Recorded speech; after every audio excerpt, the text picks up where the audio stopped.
Muchos años después, frente a la escena de la tortura, el comandante Dimas Petit habría de recordar aquel domingo remoto cuando su papá lo llevó a conocer el televisor. Para entonces, lo que hoy conocemos como el Teatro de Operaciones número 5 se llamaba el Instituto Agrario Nacional.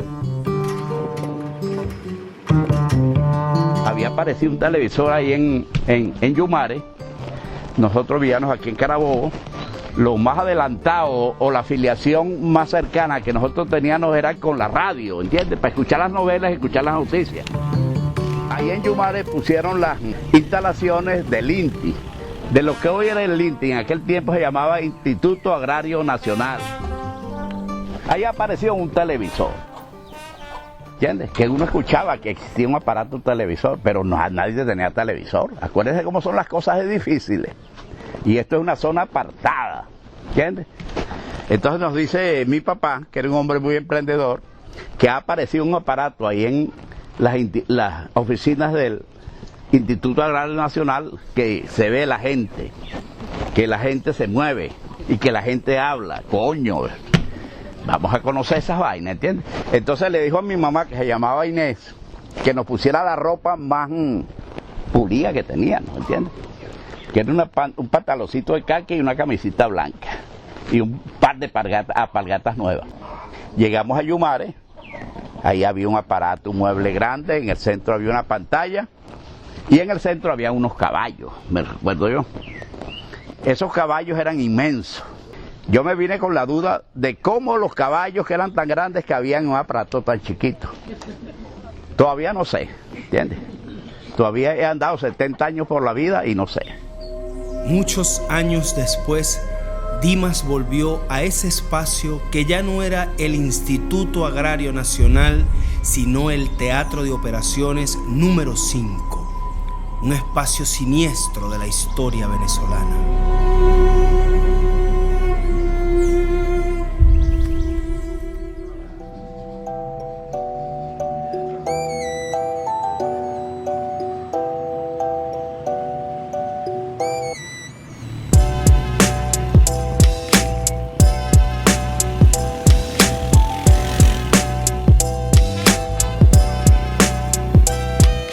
Años 60, 62, adolescentes del campo yaracuyano, hijos de campesinos. No conocen los textos de Carlos Marx, de Federico Engels, no conocen los conceptos fundamentales que definen la economía, feudalismo, capitalismo, socialismo. ¿Cómo deciden hacerse guerrilleros? ¿Cómo deciden luchar por una causa cuyos fundamentos teóricos desconocen? Bueno, Juan, no teníamos eso que tú señalas, pero teníamos una fuente inagotable de incitación a la lucha contra las injusticias, que era el cine mexicano. Yo soy rancherero, ¿sabes? No solamente porque admiro a Villa y a Zapata, sino porque admiro el pueblo mexicano. El pueblo mexicano que nos mandó sus rancheras, y las rancheras son la expresión del alma. Y el cine mexicano en ese tiempo señalaba sus experiencias desde el año 1910 para acá, cuando las luchas de Villa y de Zapata. No tenía los libros de Carlos Marx, pero tenía la prédica todos los días, desde una rocola o desde una película, de lo que decía Tony Aguilar en el corrido Mauricio Rosales el Rayo. Me juego la vida para hacer justicia. Así vivo siempre por pueblos y valles sin paz ni reposo, pues nunca permito que al pobre lo humille el más poderoso. ¿Y de tu mamá en esos tiempos de adolescente, qué te influyó para dar ese paso? Nosotros tenemos una casa allá en el caserío Carabobo, que la llamamos el patio de los Petit. Yo incluso si algún día voy a escoger un nombre para escribir algo que se parezca a la memoria de un hombre, se debe llamar así, el patio de los Petit. Además de haber una gallina, además de haber algún cochinito amarrado por allá en la pata de un palo, además de haber lo que hay, un pilón, esa mujer vivía ahí, ¿ya? En ese patio. Y esa mujer fue testigo en su periodo que lo administró como la madre nuestra, de tener 2 hijos que fueron capturados y asesinados por el ejército punto fijista en los años 60. Esa madre nuestra soportó las angustias y aguantó porque tenía mucha ternura para sus hijos. Ya mi mamá había tenido la figura del asesinado de uno de sus hijos, que fue Mario Petit. Y con Leonel se estrenó en mi familia la figura del desaparecido por parte del gobierno. Sin embargo, nuestra madre sobrevivió a toda esa tragedia y siempre nos dio la suficiente ternura para andar por el mundo con el alma libre de odios. ¿Y de tu papá en los años 60? Mi papá era un poeta, ¿entiendes? Era un emprendedor, ¿entiendes? Un emprendedor. Era un fanático, vamos a usar la palabra fanático, de lo que eran las luchas de Bolívar. Por él fue que nosotros supimos que las luchas de Bolívar eran las luchas grandes de este país.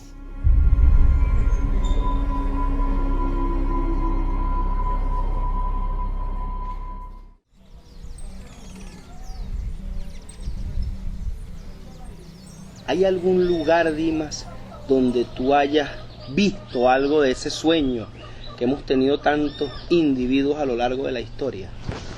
No he visto un lugar, he visto 3 lugares. La primera experiencia es aquí, en el patio de los Petit. Nosotros formamos un colectivo de 13 personas, 11 hijos y los 2 padres y mamá, para mantener 11 hijos que comían bastante.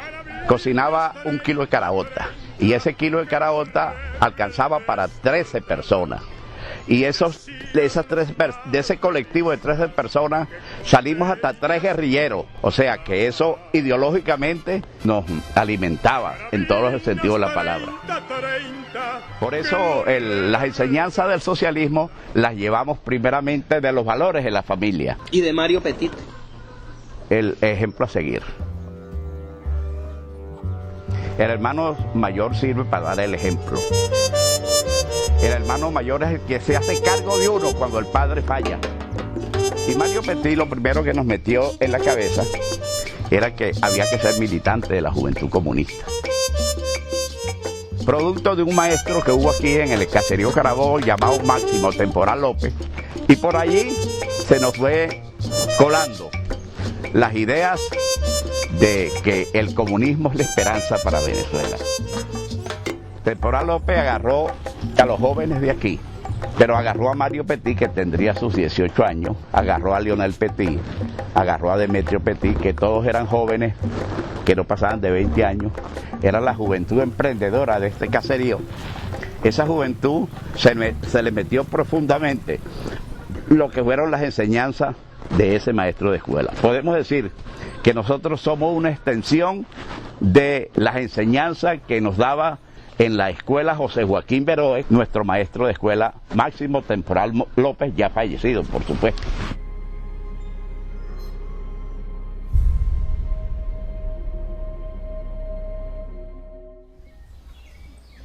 Las otras experiencias socialistas las aprendí en la vida. Las aprendí en un colectivo de presos políticos allá en el cuartel San Carlos y las aprendí en un campamento guerrillero.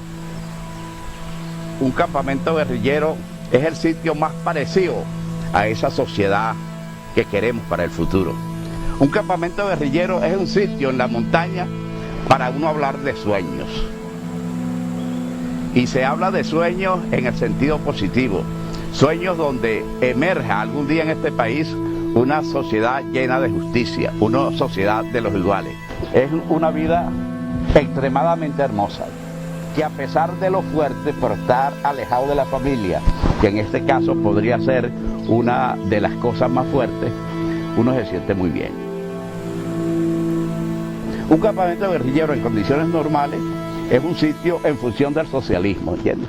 Hay discusión política, hay círculos de estudio, hay un sitio que uno no debe abusar de estar en él, y es el sitio donde uno le gusta más estar, que es el fogón. La candela es el sitio predilecto de un campamento. Ahí hay cafecito de ese que nos está sirviendo ahorita, y se puede dar libertad al pensamiento que uno tenga en ese momento, ¿entiendes? Ahí se canta, ahí se piensa en la novia, ahí se piensa en la madre, ahí se piensa en los hijos. En el fogón se hacen planes, en el fogón uno vuelca el amor hacia una mujer, en el fogón uno escribe las cartas, en el fogón se hace toda vaina, amigo Juan.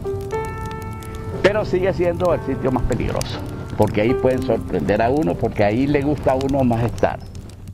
El otro sitio fue el colectivo de presos políticos del cuartel San Carlos, sobre todo el sector A4, donde yo estaba con mis compañeros que teníamos la suerte de sobrevivir a las torturas y a las masacres de los cuerpos de seguridad. Y en el cuartel San Carlos empezábamos una educación desde abajo.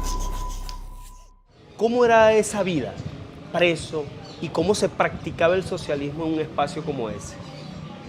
En la cárcel donde estuve durante 4 años, era obligatorio por parte de todos nosotros renunciar a la propiedad privada de los bienes materiales. Empezando, los bienes materiales le entraban a uno era durante la visita, que la familia le llevaba pequeños obsequios, sobre todo comida. Todo era centralizado, todos los bienes. Lo único que era nuestro en ese momento era la ropa que cargábamos puesta. El socialismo se conoce ahí, además con la plena solidaridad. Todo es de todos. La vida de un militante revolucionario es de una total renuncia a las cosas que enturbiaran o nos amarraran a la vida normal de un ser humano. Nosotros éramos profesionales en la revolución y el servicio que uno presta con su trabajo y con su atención es para que se sientan confortables en esas difíciles situaciones que es perder la libertad. La mejor propuesta que uno da es que los compañeros se sientan en plenas condiciones de aceptación de los servicios que uno presta, como cuál, de que este pasillo esté bien limpio, ¿entiendes? De que el café que ingerimos, porque nosotros estamos como condenados a ser hombres y mujeres que ingieren mucho café, que sea el mejor café, que se puede, como este que estamos ingiriendo en este momento, un café bueno y servido con mucho cariño. ¿Qué otros elementos consideras tú importantes para decir y afirmar, bueno, esto era una vida en socialismo? Porque el preso político es como los buenos gallos, que se para de primero y canta a través de la puerta para que sepan que no estamos derrotados. Porque un preso político se conoce por la alegría. Por la alegría es que uno vive y por la alegría uno puede soportar los rigores más terribles que pueden haber. Y es además la alegría un elemento que caracteriza una sociedad socialista, o es a lo que aspira una sociedad socialista. Ese es el elemento a conquistar, el elemento más importante, la alegría. Por eso es que vamos al combate y por eso soportamos las cosas más terribles que puedan haber.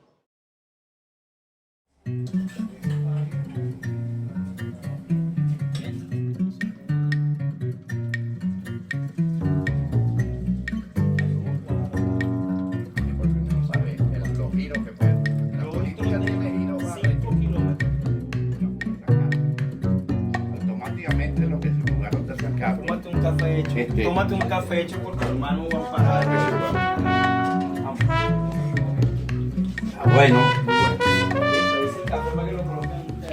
Se cree que un campamento de guerrilleros es un grupo de hombres generalmente chivudos, generalmente mal carácter. No, es la casa que tenemos nosotros, la casa ideológica, para planificar cómo va a ser la vida cuando nosotros, o parte de nosotros, entremos a esa situación diferente que es como integrantes del poder político. La zona tradicional de la guerrilla fue la zona de Urachiche. En la parte alta de Urachiche transcurrió políticamente algo muy importante para nosotros, que fue la fundación del Partido de la Revolución Venezolana. Y no sería el deslinde con el partido, fue el deslinde de la forma de lucha que íbamos a tomar. Se tomó la decisión de formar una nueva jefatura política donde iban a estar representados por hombres como Fabricio Ojeda, como Douglas Bravo, como el Flaco Prada, ese tipo de gente que estaba en pleno apogeo, como Luen Pecó, en pleno apogeo de la lucha armada.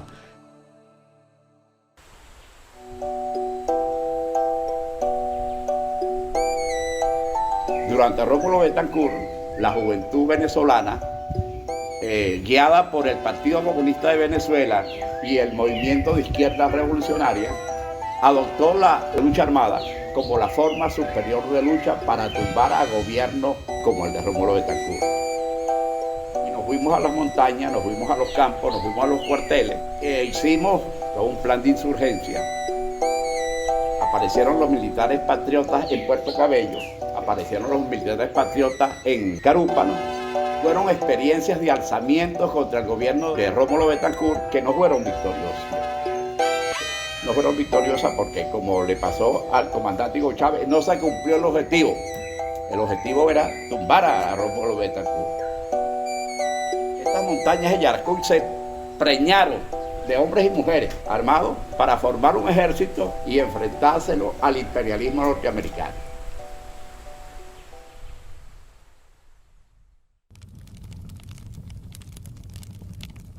Lo único que nosotros teníamos como visión de lo que existía en el mundo era la Revolución Cubana, donde un grupo de hombres, chibús casi todos, entraron en La Habana el día de Año Nuevo de 1959. Y ese momento recorrió a la América. Si este grupo de chibús viene de la montaña y con un periodo de guerrilla relativamente corto, porque fueron 2 años, tomaron el poder, nosotros que somos hijos de Bolívar, nosotros que somos hijos de Sucre, nosotros que somos hijos de Zamora, nosotros que somos hijos de muchos libertadores, también con empeño podemos tomar el poder y hacer un gobierno comunista en Venezuela. Lo llevábamos a los sueños, a conquistar lo que había hecho el Che, lo que había hecho Camilo, lo que había hecho Fidel en la Cuba socialista de aquellos tiempos.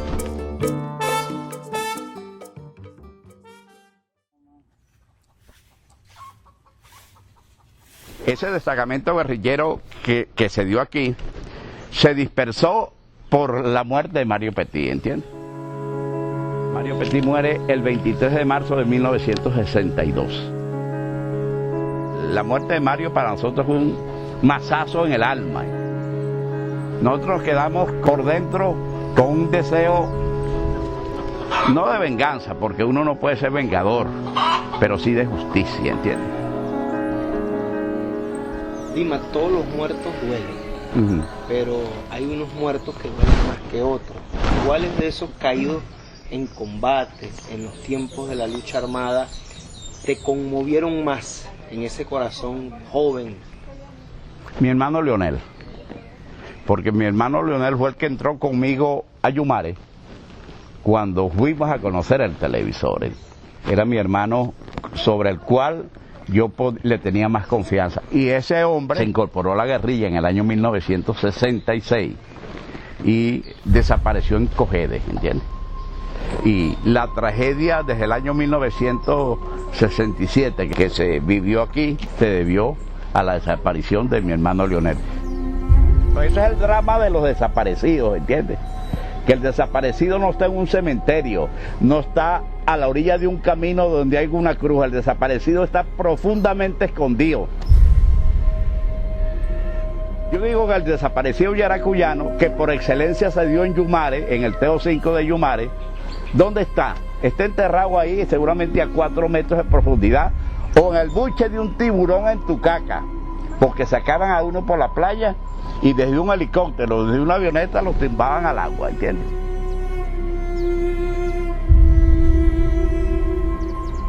Nosotros teníamos un viejo dentro del Partido Comunista que vino hasta Aroa, ¿entiendes? Llamado Donato Carmona. El viejo Donato Carmona era de Nirgua. Era un viejo militante del Partido Comunista que era maestro de obras. Maestro de obra, el que brega con concreto y pega bloques. La tarea de ellos era hacer caletas en las casas de los campesinos para guardar vainas, ¿entiendes? Guardar explosivos, guardar cartas, guardar libros, guardar cualquier cosa que anduviera buscando el enemigo. El viejo Donato Carmona se especializó en hacer las mejores caletas de Venezuela, ¿entiendes? Se lo disputaban y peleaba uno porque el viejo viniera a la zona a hacer la caleta de uno. La vida del viejo Donato Carmona transcurrió conociendo muchos secretos, ¿entiendes? Pero hay un momento en que la suerte deja de acompañar a uno y la policía, como buenos perros de presa, te agarran preso. Llegó un momento en que lo agarraron preso. En Oriente, en ese mismo momento, había caído en Carúpano había caído un maestro de escuela llamado César Burguillo, cómplice de Donato Carmona en eso de guardar vainas, ¿entiendes? Una noche lo sacan a los dos, a eso, al peso de la medianoche, a las 12, para 1, a la hora que salen los muertos. Llegaron a un sitio y se pararon, la comisión de 2G. Los bajaron a ellos dos y les tiraron una pala y un pico. Échenle bola, pues. Entonces el viejo les dijo, se volvieron a pelar, porque yo únicamente le trabajo de gratis al Partido Comunista de Venezuela, ¿entiendes? Negro, prepárate para que nos muramos como unos hombres. Y como unos hombres se murieron, ¿entiendes? El viejo fue incapaz de esa caleta que tenía en el corazón de revelar los secretos que tenía entre pecho y espalda. Si algo tenemos nosotros que aprender es hacer una caleta en el corazón nuestro para que la información no llegue al enemigo.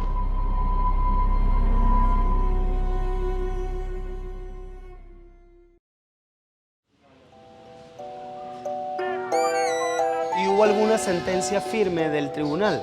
Sentenciado a tantos años de prisión. El proceso mío no había terminado, yo no pasé del acto de cargo, ¿entiendes? Uno estaba, si se quiere, en calidad de secuestrado. El alto mando militar era el que tenía control del ejercicio de la justicia en este país. Eso tú no tenías que pasar por ningún tribunal, tú sabías que te tenías que buscar en las puertas que se tocan tus 30 años que te tocaban, ¿entiendes? No salías ni con padrino. Se acostumbraba, y lo decía el gobierno, lo pregonaba a los 4 vientos, de que el cuartel San Carlos era el penal más seguro que tenía la Venezuela de los insurrectos de los años 70. La fuga de presos políticos en ese tiempo muy poco se manifestaba, ¿entiendes? No porque la gente no quería salir, sino porque no era fácil salir del cuartel San Carlos.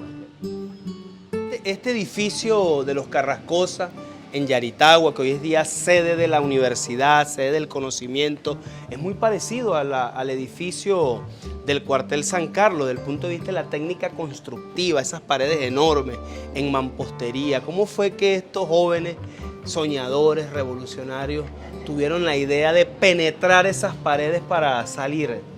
La idea era una idea colectiva. Una construcción. En la medida que las cosas sean más colectivas, hay unas posibilidades de triunfo. Esa idea fue echando cuerpo, hasta que entró un compañero nuevo llamado Héctor Vivas, sobrino de esa gloria de la Revolución Venezolana que es Fruto Vivas, el gran arquitecto de Venezuela. Héctor Vivas era un muchacho con mucho conocimiento de movimientos de tierra. Lo primero que hicimos nosotros, si quiere, el aporte que hicimos nosotros, fue mudar a Héctor Vivas hacia ese sector. Las paredes del cuartel San Carlos son de un grosor bastante considerable. Vamos a suponer que sea este medio abrazo. A esta altura más o menos se hizo la boca, sacando pulverizado este bloque. Esto había que hacerlo en un día, porque nosotros tratamos de hacer la cosa que estuviera a la vista de todos. Hicimos eso, metimos el bloque y calzó. Cuando calzó dijimos, se jodió. Se tapó bien eso, se le pegó lo que habíamos hecho y quedó eso sellado. Nosotros teníamos un personal ahí más o menos de 15 hombres. Hicimos 3 grupos. Un grupo iba a trabajar todo el día, no todo el día, durante 8 horas. El otro grupo estaba durmiendo, estaba en su cuarto. Y el otro grupo estaba haciendo vida de preso. Dimas, ¿cómo escondían la tierra, la piedra, todo lo que iban extrayendo para hacer el túnel? Fue el problema fundamental a resolver. La solución vino por una casualidad. Unos compañeros estaban viendo para arriba y contemplaron que las autoridades del penal estaban cambiando el techo. Y vieron que entre techo y remate de esa pared que va para arriba, con toda la mala intención, que había un espacio. Había un equipo que subía para arriba con un sistema de polea en una cesta. Ese grupo de compañeros se llamaban los astronautas, los que subían para arriba y ordenaban la tierra en esa parte que queda entre el remate de la pared y el techo que viene.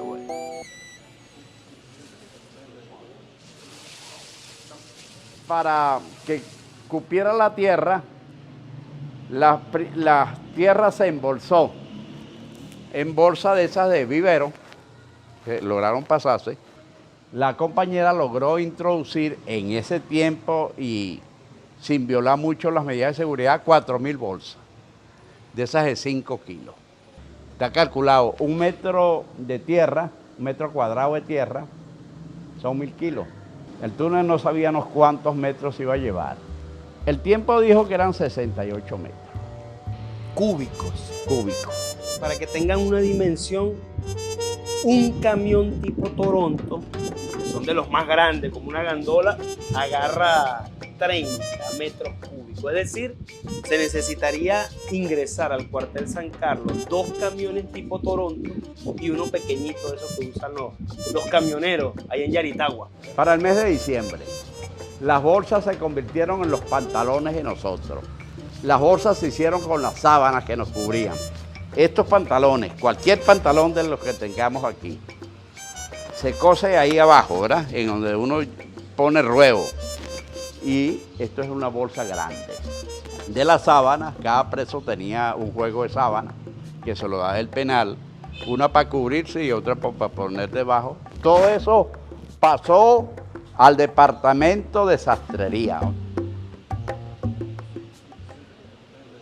Era varios túneles en uno solo, porque cada desnivel era un túnel y ahí habían 4 o 5 desniveles. Es decir, habían 4 cuartos. 4 estaciones de trabajo.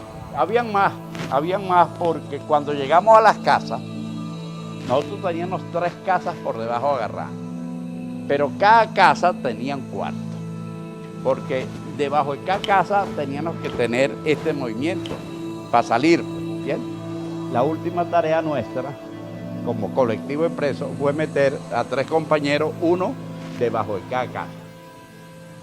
Ahí ya había el señalamiento de que se escuchaba un tipo tocando un bicho de eso de aire, ¿cómo se llama? Saxo.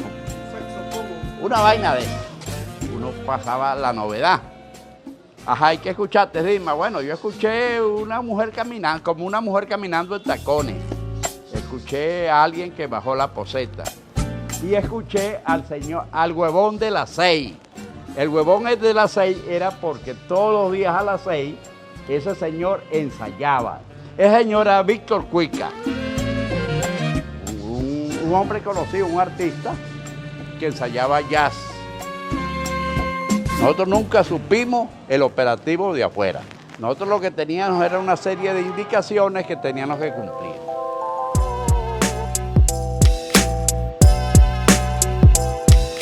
Los compañeros que tomaron la casa, que fueron por nosotros Carlos Lan Rodríguez, El otro era un compañero que, bandera roja, que había estado mucho tiempo, llamado Pedro Reyes Millán, y el otro es Miguel Sala Suárez. Ellos llegaron 3 personas ahí, se hicieron pasar como funcionarios de la PTJ, salió una señora, les dijo que andaban en un operativo antidroga, les abrió la puerta y bueno, una vez que abran la puerta es pan comido. Ahí fue donde nosotros vinimos a saber que habían tomado, era la segunda casa. Lo que tenía uno que poner los brazos arriba, le echaba un templón para arriba. Hasta ahí llegamos los presos políticos del cuartel San Carlos Unido. Ahí me volteé y vi para el cuartel San Carlos y le dice, coño de madre.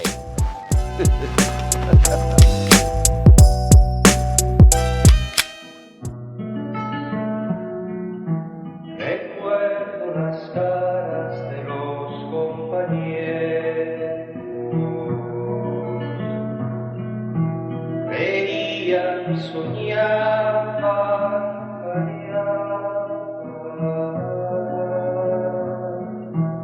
eran esos presos que se federaban, los irreductibles que el suelo cavaban. 18 de enero en el cuartel San Carlos, después de visita, fue donde aprendieron a volar. Sus almas cansadas del encierro parieron